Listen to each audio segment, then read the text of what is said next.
भारतीय संस्कृति में, विशेषकर हिंदू धर्म में, शाकाहार और मांसाहार को लेकर गहन विचार विमर्श होता रहा है। कई लोग मानते हैं कि मांसाहार आध्यात्मिक प्रगति में बाधक है। लेकिन क्या यह धारणा सही है? क्या मांसाहारी व्यक्ति ईश्वर की प्राप्ति नहीं कर सकता? इस प्रश्न का उत्तर हमें श्री रामकृष्ण परमहंस के जीवन और शिक्षाओं में मिलता है।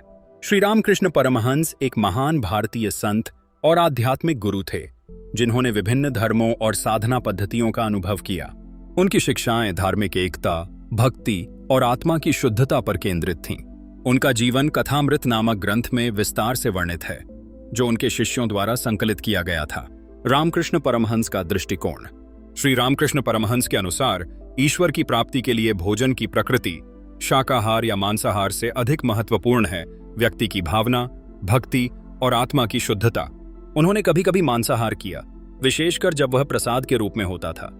उनके शिष्य स्वामी विवेकानंद ने उल्लेख किया कि परमहंस जी मांसाहार को प्रसाद के रूप में स्वीकार करते थे। यह दर्शाता है कि उनके लिए भोजन का प्रकार नहीं, बल्कि उसकी भावना और उद्देश्य महत्वपूर्ण था। आध्यात्मिकता में आहार का स्थान। भारतीय दर्शन में, विशेषकर अद्वैत वेदांत में, यह माना जाता है कि ब्रह्म ही सर्वत्र है। इस दृष्टिकोण से शाकाहार और मांसाहार में कोई मौलिक अंतर नहीं होता। महत्वपूर्ण यह है कि व्यक्ति अपने कर्मों, विचारों और भावनाओं को शुद्ध रखे। स्वामी विवेकानंद ने भी इस बात पर जोर दिया कि आहार का प्रभाव व्यक्ति की मानसिकता पर होता है, लेकिन यह ईश्वर की प्राप्ति में बाधक नहीं है। क्या मांसाहारी व्यक्ति भगवान को प्राप्त नहीं कर सकता? श्री रामकृष्ण परमहंस और स्वामी विवेकानंद की शिक्षाओं से स्पष्ट है कि ईश्वर की प्राप्ति के लिए शाकाहार या मांसाहार कोई निर्णायक कारक नहीं है।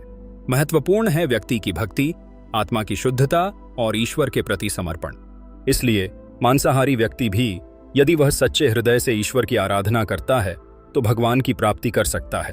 आपकी राय क्या है?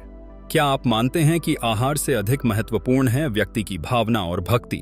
अपने विचार कमेंट में साझा करें और इस विषय पर चर्चा को आगे बढ़ाएं। तो अगली बार जब कोई कहे कि तुम मांस खाते हो इसलिए भगवान को नहीं पा सकते, तो मुस्कुराकर रामकृष्ण परमहंस का यह वचन याद कर लेना। अगर आपको यह बात दिल से छू गई हो तो वीडियो को लाइक करें, कमेंट में जय मां काली लिखें और ऐसे ही ज्ञानवर्धक वीडियो के लिए चैनल को सब्सक्राइब करना मत भूलिए।